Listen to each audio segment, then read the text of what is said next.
What is up, guys? It is Coasters and Things here today, and today I am presenting to you all what I think are the top 10 new for 2020 roller coasters in North America. I'm keeping this a North American list because I am from North America and I know their coasters better. Let's jump right into it, shall we?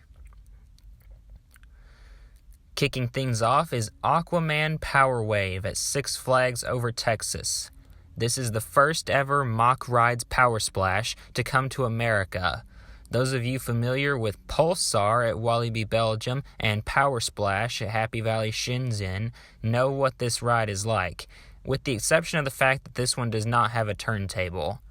It uses a lock system to keep the water out of the trough till the train comes backwards the second time, kind of like how a dam blocks water.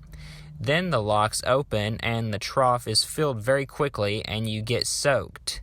This will be replacing their Shoot the Chute ride, so it's nice that a water ride is getting replaced with an even better water ride.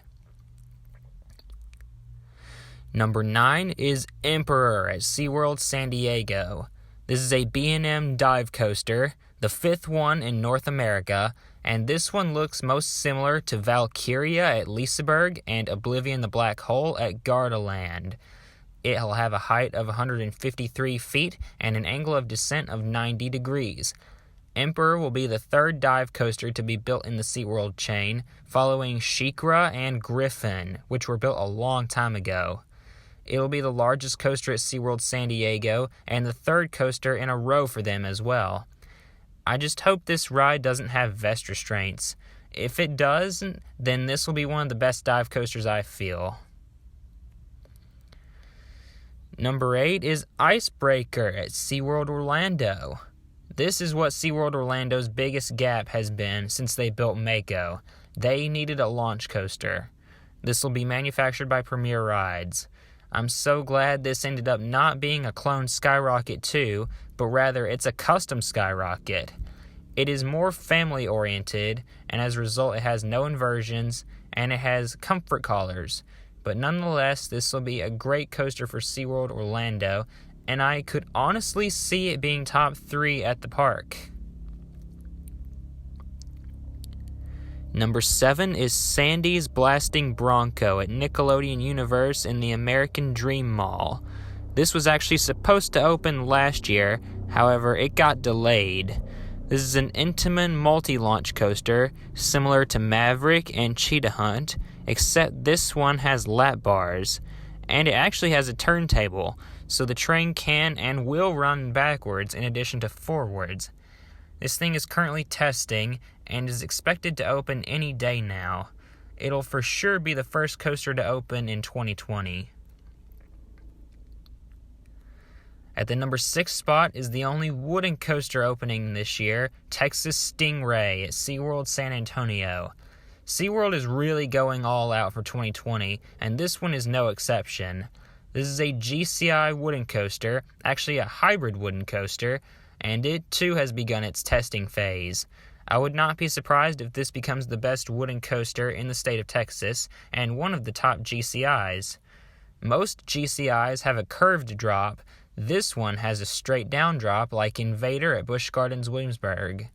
That is what makes this one different from most of the others. This will be undoubtedly the best coaster at SeaWorld San Antonio when it opens. Making the top 5 is Ammonium at Hersheypark. This is the latest and greatest B&M Hyper to open, and this looks like it could rival Mako, Diamondback, and Behemoth for the best B&M Hypers in North America. It'll be 210 feet tall, reach a max speed of 76 miles per hour, which I originally predicted 77, so I was off by just 1 mile per hour, and it'll be second in the state of Pennsylvania for literally everything. Second tallest, second fastest, and second longest. And ironically, I think this will be the second best coaster at Hersheypark when it opens, behind Sky Rush, of course. Edging out Candymonium in the number 4 spot is Pantheon at Busch Gardens, Williamsburg. Of all the coasters on this list, this one has by far the best theme. This will be an Intamin multi-launch coaster going in the Festa Italia section of the park near Apollo's Chariot and Tempesto. It'll be themed to 5 different Roman gods. It'll become, in my opinion, the best coaster at BGW and probably the 3rd best coaster in the state of Virginia. Now, I know a lot of people would put this in the top 3, but not me, because when you see what I've put in the top 3, you might understand why. Taking 3rd is Orion at Kings Island. This is the 3rd B&M Giga coaster to open and has been getting a lot of mixed reviews among enthusiasts and Kings Island fanboys. While it may not be 300 foot tall, it does have a 300 foot drop, therefore it grants it the title of a Giga coaster. Some people jokingly call it Onion, because they think it's nowhere near as good as they wanted it to be. Would I have liked to have seen it taller? Yes. But this will become by far the best coaster in the park. It'll completely demolish Diamondback and Mystic Timbers. It gives KI that signature roller coaster that they have needed. Yeah, some argue that they already had it with the Beast, but no, this will be the signature coaster. And normally Giga coasters are the best coasters to open that year, but this year there's 2 coasters that I feel are superior. Number 2 is Jersey Devil at Six Flags Great Adventure. This is the first ever completely custom RMC Raptor. It's the 3rd one ever built, following Wonder Woman at Fiesta Texas and Railblazer at California's Great America. This looks to be the greatest single rail coaster ever.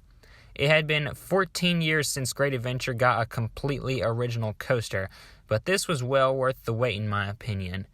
It'll have, I think, 12 rows instead of the usual 8, so it increases capacity. It, in combination with El Toro, gives Great Adventure one of the best top 2s in the country. Number 1, this really shouldn't surprise you, is Iron Gwazi at Busch Gardens, Tampa. Holy crap, Iron Gwazi looks like it'll rival Steel Vengeance. It looks to be easily the best coaster in Florida and a top 3 coaster in America. You have a height of 206 feet and a drop beyond vertical. For Busch Gardens Tampa to take Gwazi, which had been sitting there rotting away for 5 years, and give it this level of an RMC treatment, especially when everyone thought Gwazi was too far gone to be RMC'd, is absolutely mind-blowing. What do you guys think are the best coasters opening in North America this year? Thank you guys for watching. Be sure to like, comment, and subscribe. And this is Coasters and Things signing out.